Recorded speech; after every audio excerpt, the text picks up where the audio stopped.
Welcome to Tuesdays with Terra. I'm Terra Bundance, and today I'm going to talk about impressions and inspiration. So, the difference between inspiration and impressing someone is that someone who's trying to impress someone is usually doing it based on what they think the other person wants to see or experience or hear. And then when you are in inspiration, you're basically being yourself in such a way that you inspire others. So, the goal here today is to just give you a few examples of ways that we can focus on inspiration as opposed to impression. So, being codependent for me has been a long road of understanding and recognizing where I hold myself back, where I focus on others, and how I try to show up to make other people comfortable or to make other people like me. So if I'm trying to impress someone, I'm basically going to be looking for what it is that they need, what it is that they desire, the things that fill them up and feed them. The way I inspire others basically depends on how I feel about myself. And so if I can show up in a situation, whether it be one on one with one individual or with a group of people, is that if I feel comfortable and if I feel confident, then I'm going to inspire others in some way, shape, or form. Also, if I'm vulnerable or if I'm authentic, I'm going to inspire others. So you can show up as confident and come across as too confident, overly confident, and that can put people off. Or you can show up as confident and also make mistakes. And that's going to show your vulnerable side. That's going to show your authenticity that, hey, I'm human. We're all in this together. So, my goal here today is just to name a few things that may support you in being more of an inspiration in the world as opposed to trying to find ways to impress people in the world. When you're in a situation where you are working with individuals or groups and you're wanting to connect with people, then you may present something or show something and then ask opinions. Ask for constructive criticism from the community, from the person, from the group that you're working with. Just ask for their opinions. And that doesn't mean that their opinions necessarily have to change how you do something or change your mind, but it's always a nice thing to let people know that their opinions matter and that you care about hearing their perspectives. In essence, one way to inspire others is to let them know that you care about their opinions, their perspective. Another way to inspire people is to ask for support when you need it. So, people have a really hard time, especially people who are codependent or self starters or independent. People who want to impress tend to act like they don't need help.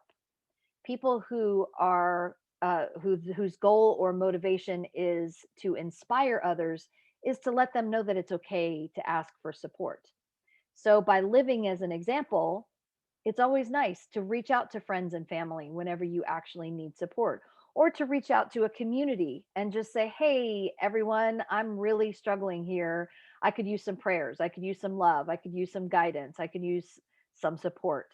Inspiring others means also allowing others to see that it's okay to ask for support. Being authentic and being vulnerable are two very important ways to inspire others. So when others can see that we are human, we are each and every one human, and we make mistakes and we struggle from time to time, it's not just about asking for support, it's actually being able to show up as vulnerable and authentic to say, hey, I'm having a really hard day today, and I would love to just take a break every once in a while to take care of myself. That's vulnerable and very authentic. And of course, asking for support if you need it in that moment.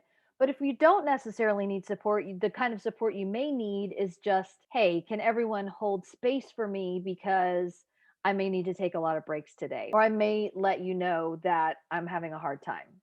So, another one is being an example of what you desire. So, if you're choosing to show up a certain way, most people are going to reflect how you're showing up. If you notice when you go into a crowd of people, people tend to gravitate towards places where they're comfortable, and they also tend to gravitate towards reflecting individuals or the group, the hive mind. So if you're showing up in a certain way that's comfortable, confident, peaceful, authentic, vulnerable, then you're going to get that back in reflection. And so that's how you inspire others to do the same whenever they're in a situation that they may otherwise be uncomfortable, is to help people see that it's okay to be who you are. It's okay to be confident, comfortable, and vulnerable and authentic. So, a big part of inspiring others is truly honoring and respecting yourself. When you show up in a way that is putting yourself down, making people feel more comfortable by making fun of yourself or trying to impress people in a way that may be uncomfortable towards yourself, that doesn't inspire others. What that does is it makes people feel uncomfortable or that they need to then reflect back, oh no, that's not true about you. So that somehow you're trying to get comfort from people. So just being honest, just being open and respectful and honoring of yourself. So if you're feeling poorly, it's okay to say, I'm feeling really down today. It's not okay necessarily to say, I feel like I look like crap today, or I hate what I'm wearing today. It's okay to be vulnerable in that way, but when you talk about it too much, a lot of people feel like that you're looking fishing for compliments or that you're looking to feel better. And so they're going to often try to help you feel better when that's not always what you're looking for. Sometimes you just need to feel what you're feeling. And so it's okay to say what you're feeling, but not necessarily beat yourself down or beat others down, right? Of course, it's not okay to beat others down to make yourself feel more comfortable. And so that's another thing is when you honor and respect yourself, then that spreads out to others. You honor and respect others and you receive honor and respect back. One of my very favorite tools when it comes to inspiring others is setting boundaries. Sometimes it's very difficult to set boundaries, especially when you have lots of codependency. You're carrying a lot of weight of, I want to impress these people or I want to help these people like me. I want to make these people like me. So instead, what you can do is just be willing to set boundaries. If someone's crossing a boundary that's uncomfortable for you, it's okay for you to say, I'm really uncomfortable with this. It's okay to say no, as we said in last week's video. It's okay to really just step up. And this is another way to honor and respect yourself is to step up and just be real, just be honest and be willing to say, I'm uncomfortable with this, not cool with this, and in the long run, that inspires others who are open to being and doing something similar or are looking for ways to be able to do that, looking for examples of that. So, this is obviously not the very last thing, but this is the last thing that I'm going to share is that it's incredibly important to believe in yourself. So, only just a couple of years ago, I started saying, I believe in myself. I believe in myself. I believe in myself. I've been doing work around codependency for a very long time. And one of the things that I've had to get comfortable with is trusting in my inner voice. Now, as I've learned how to trust in my inner voice, eventually that led to me realizing prior to a few years ago, I didn't really believe in myself. And so I was always looking for others to believe in me. And so I would try to impress them and I would try to force myself on people just to show them how awesome I was around certain things. Lately, anymore, my goal is not to impress. My goal is to inspire. And so, one of the things that I have to do to inspire others is to truly believe in myself. So, if I'm going to show up in a situation that would normally be a very uncomfortable or awkward position or situation, people I don't know, or people that I've only met once, or people that in the past I may have tried to impress. If I show up believing in myself, just confident, comfortable, peaceful in my body, peaceful in my mind, peaceful in my emotions, knowing how I'm feeling in that moment, then I'm going to support others in feeling comfortable and confident around me. I'm going to inspire others to know that they're safe, that I'm a comfortable person to be with. So, naming all of those things, I'm going to go ahead and look through my list as I'm reading through and just name each one again. And take just a moment to breathe as I say each one. Okay. And just listen with a mindful, open perspective of shifting from impressing others to inspiring others.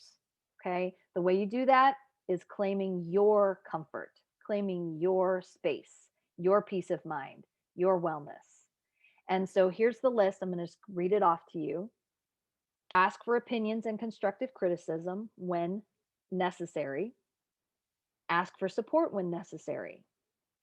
Be an example of what you are looking for. Be an example of what you want from others.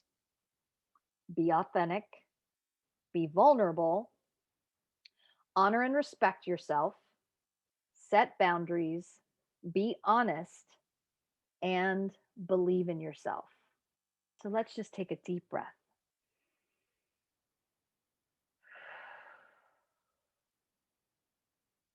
Feel into that energy a little bit. Moving from impressing to inspiring. It's a goal that we can all aspire to. It's certainly changed my life, and it has helped me step more fully into a role of grace, a role of love, a role of self love, and a role of self worth and self confidence.